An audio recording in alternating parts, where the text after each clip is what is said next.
ओडिशा को पहली वंदे भारत मिल गई है और उसी ट्रेन के अंदर हम मौजूद हैं। यहाँ पर हमारे साथ खुद रेल मंत्री अश्विनी वैष्णव इस जर्नी में शामिल हैं और ये जर्नी अपने आप में स्पेशल है।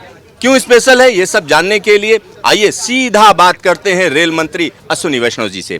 अश्विनी जी, आपका स्वागत है। और सर, एक नई यात्रा फिर नए ढंग से। महाप्रभु जगन्नाथ, उनकी कृपा है और उनकी पवित्र भूमि है।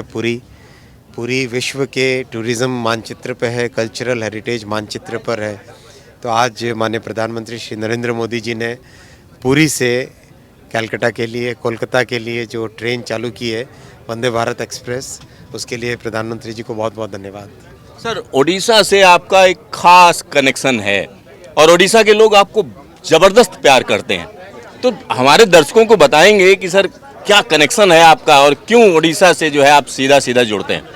ओडिशा मेरी कर्म भूमि है, यहाँ मैंने काम किया है। सर, मैंने सुना है कि आपने साइक्लोन में बहुत से लोगों की ज़बरदस्त मदद की, जान बचाई, उसके बारे में हम जानना चाहते हैं।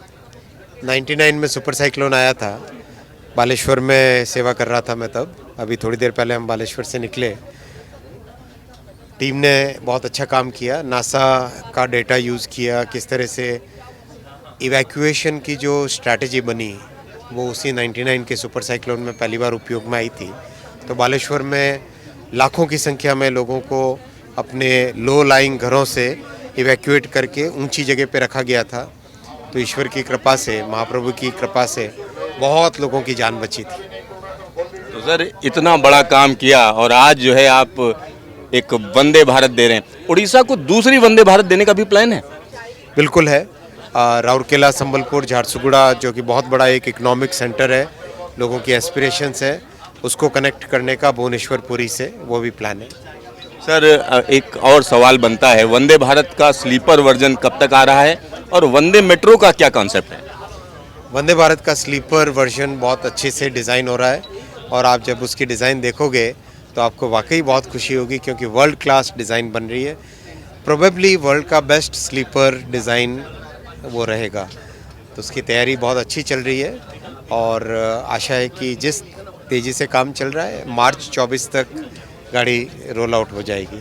सर, वंदे मेट्रो कैसे अलग होगी और कब तक आएगी? वंदे मेट्रो का कॉन्सेप्ट जैसे आपने यूरोप में देखा होगा, 2 शहर जो कि 100 किलोमीटर के विदिन हो, उसमें बहुत हाई फ्रीक्वेंसी से, यानी जैसे मान लो 8 बजे, फिर 10 बजे, फिर 12 बजे, फिर 2 बजे, इस फ्रीक्वेंसी पे गाड़ी चलाना, जो कि कम्यूटर्स के लिए, 2 शहरों के बीच में कम्यूटिंग के लिए लोग सामान खरीदने के लिए जाते हैं, एजुकेशन के लिए जाते हैं बच्चे, कोई भी कल्चरल प्रोग्राम में ज्वाइन करने के लिए, घर में शादी होती है, किसी भी तरीके लिए करने के लिए जाते हैं। तो वो जो कम्यूटिंग होती है, यानी गए सुबह काम करके वापस शाम तक आ गए, ये जो कम्यूटिंग होती है उस पर्पस के लिए इसको डिज़ाइन किया गया है। उसकी टेक्नोलॉजी अलग होती है, उसकी डिज़ाइन अलग होती है, पैरामीटर्स अलग होते हैं। तो बहुत अच्छी डिज़ाइन बन रही है। वो भी अंदाज़न फरवरी मार्च तक पहली गाड़ी निकल जानी चाहिए। सर, एक और सवाल उठता है, वंदे भारत को लेकर राजनीति भी शुरू हो गई है। कांग्रेस तरह तरह के ट्वीट कर रही है कि आप आम आदमी के लिए तो काम ही नहीं करते हैं, जिनको एसी की ज़रूरत उनके लिए काम कर रहे हैं, क्या कहेंगे? देखिए, रेलवे आम आदमी की, साधारण नागरिकों की सवारी है। आज भी अगर आप देखो तो दुनिया में लोएस्ट फेयर्स रेलवे में भारत में है। भारत सरकार 59,000 करोड़ की सब्सिडी देती है पैसेंजर्स का फेयर कम रखने के लिए।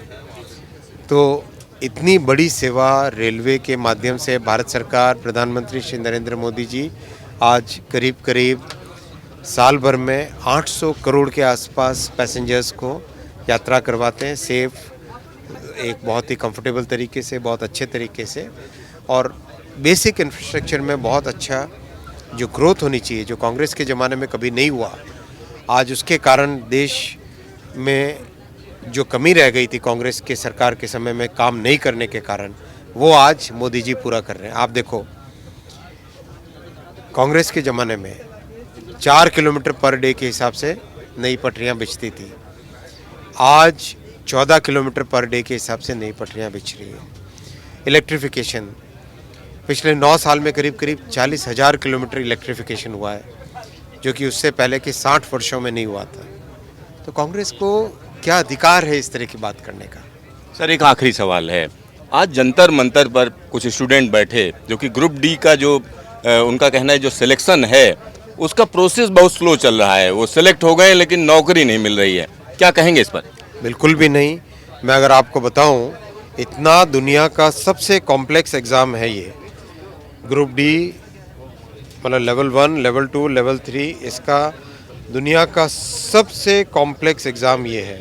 मैं आपको अगर डेटा दूंगा तो आप विश्वास करोगे।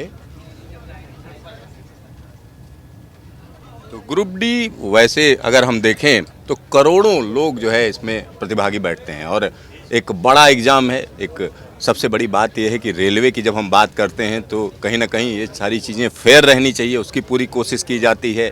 और अगर हम बात करें कि इसमें किस तरीके से चेकिंग की जा रही है, किस तरह कोई परेशानी ना हो, कोई दिक्कत ना हो और पारदर्शिता रहे, इसका भरपूर ख्याल रखा जाता है। सर अगर हम उन आपको डेटा जी दूंगा, जी। 1,25,00,000 लोग, करीब करीब 300 शहर, करीब मतलब हजारों शिफ्टें और एकदम एब्सोल्युटली फेयर एग्ज़ाम। ऐसा एग्ज़ाम दुनिया में चर्चा का विषय है ये।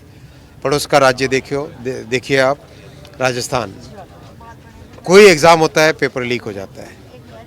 तो ऐसा मैसिव रिक्रूटमेंट प्रोसेस बहुत ही कम समय में किया गया है और कुल मिला के 1,40,000 लोगों को सेलेक्ट किया गया है। 1,40,000 लोगों को रेलवे में भारत सरकार नौकरी दे रही है। प्रधानमंत्री जी के हाथों से कितने